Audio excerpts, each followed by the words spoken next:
ഞാൻ ഒരാളെ കുറിച്ച് മോശമായിട്ട് ഒരു വേർഡ് എഴുതി കുറിച്ചിട്ടോ ഇല്ല.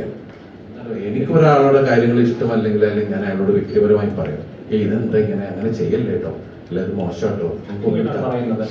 ദിലീപേട്ടനെ ടാർഗറ്റ് ചെയ്യുന്നതാണോ സിനിമയുടെ ഇതാണ് എപ്പോഴും തോന്നിയിട്ടുണ്ടോ? അത് അല്ല, പറഞ്ഞല്ലോ നേരത്തെ, അഭിപ്രായങ്ങൾ പറയാം, അത് വ്യക്തിപരമായിരിക്കാം.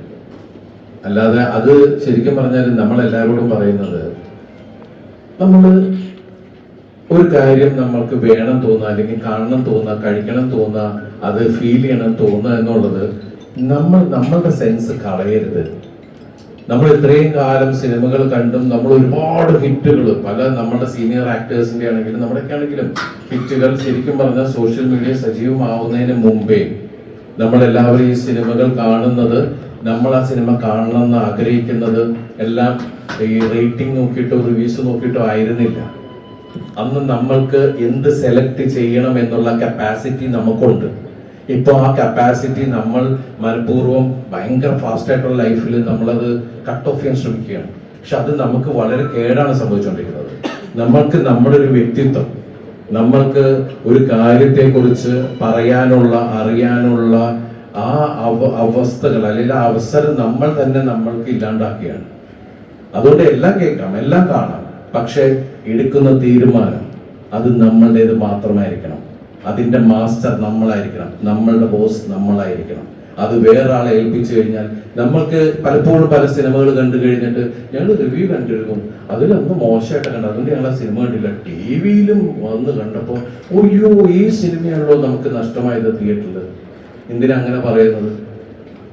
നമ്മൾക്ക് സമയമുള്ളപ്പോൾ, ഇന്ന് നമുക്ക് ഉള്ള ഏറ്റവും എന്റർടൈൻമെന്റ് നമ്മുടെ കയ്യിലുള്ളത് സിനിമയാണ്. നമ്മൾ ശരിക്കും പറഞ്ഞാൽ നമ്മുടെ ഫാസ്റ്റ് ലൈഫിൽ എല്ലാവർക്കും 2.5 മണിക്കൂർ എന്ന് പറഞ്ഞാൽ അത്രയും വിലയുള്ളതാണ്. ആ വിലയുള്ള സമയം നമ്മൾ കൊണ്ടുപോയി നമ്മളവിടെ ഉണ്ടാക്കുന്നുണ്ടെങ്കിൽ, നമ്മൾ തിയേറ്ററിൽ ഇൻവെസ്റ്റ് ചെയ്യുന്നുണ്ടെങ്കിൽ, നമ്മൾക്ക് ആ സെൻസ് ഉണ്ടാവണം, ഇത് നമുക്ക് കാണണം. അതാണ് അത്. വേറെ ആളെ ഞാൻ ആരെയും മോശമാവുന്നില്ല, കാരണം ഇന്ന് ഇത് ജോലിയുടെ ഭാഗമാണ്, അത് അവരുടെ ജോലിയാണ്. കാരണം അവർക്ക് അതിൽ നിന്ന് വരുമാനമുണ്ട്.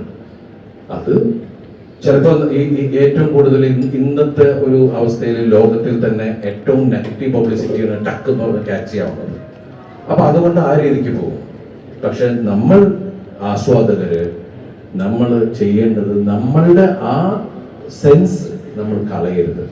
റിവ്യൂസ് കാണാം, റിവ്യൂസ് കേൾക്കാം, റേറ്റിംഗ് കാണാം, എല്ലാം. പക്ഷെ ഏതൊരാളുടെ സിനിമ കാണുമ്പോൾ അതിന്റെ പിന്നിൽ, ആ സിനിമ ഉണ്ടാക്കുന്നതിന്റെ പിന്നിൽ 12,000 കുടുംബങ്ങളാണ്. അതിൽ നിന്ന് നിങ്ങൾ കൊടുക്കുന്ന 100 രൂപ, നിങ്ങൾ എത്ര രൂപ വെറുതെ കളയുന്നുണ്ട്? അതിൽ നിന്നൊരു 100 രൂപ 150 രൂപ നിങ്ങൾ കൊടുക്കുമ്പോൾ അതിന്റെ പിന്നിൽ ഒരുപാട് കുടുംബങ്ങൾ ജീവിക്കുന്നുണ്ട്. അത് വലിയൊരു കാര്യമാണ്. നിങ്ങൾ അറിയാതെ നിങ്ങൾ ചെയ്യുന്ന ചാരിറ്റിയാണ് സത്യം പറഞ്ഞാൽ. അങ്ങനെ നിങ്ങൾക്ക് എടുക്കാം, അങ്ങനെയായിട്ട് കണ്ടുപിടി, അങ്ങനെ കാണാം. നമ്മൾ എങ്ങനെ ഒരു വിഷയത്തെ എങ്ങനെ കാണുന്നു എന്നുള്ളതിനെ കുറിച്ചിട്ടാണ്. എല്ലാവരും പോസിറ്റീവായിട്ട് ചിന്തിക്കുകയാണെങ്കിൽ നമുക്ക് എന്താ പറയാ, അതിന്റെ നന്മ എല്ലാവരിലും ഉണ്ടാവും. നമ്മൾ എങ്ങനെ നെഗറ്റിവിറ്റി പേര് കൊണ്ടുവരണം? അല്ല, ഒരാളെ മോശമായിട്ട്, ഞാൻ എൻ്റെ ലൈഫിൽ ഇന്നേ വരെ ഒരു പ്രോഡക്റ്റ് കണ്ടിട്ട് ഡിസ്ലൈക്ക് ആയിരിക്കോ, ഞാൻ ഒരാളെ കുറിച്ച് മോശമായിട്ട് ഒരു വേർഡ് എഴുതി കുറിച്ചിട്ടോ ഇല്ല. എനിക്ക് ഒരാളുടെ കാര്യങ്ങൾ ഇഷ്ടമല്ലെങ്കിൽ അല്ലെങ്കിൽ ഞാൻ അയാളോട് വ്യക്തിപരമായി പറയും, ഇതെന്താ ഇങ്ങനെ, അങ്ങനെ ചെയ്യല്ലേ കേട്ടോ, അല്ല അത് മോശമാട്ടോ, നമുക്കൊന്നൊരു കറക്റ്റ് ചെയ്തൂടെ. അത് ഞാൻ ഉടനെ പോയി അതിനോട് പറയേണ്ട കാര്യമില്ല. എനിക്ക് അറിയാവുന്ന വ്യക്തിനെ പറയും, അല്ലേ വേണ്ടായി. ഇത് എന്റെ വ്യക്തിപരമായ അഭിപ്രായം കേട്ടോ. ദിലീപേട്ട ഏറ്റവും കൂടുതലാണ്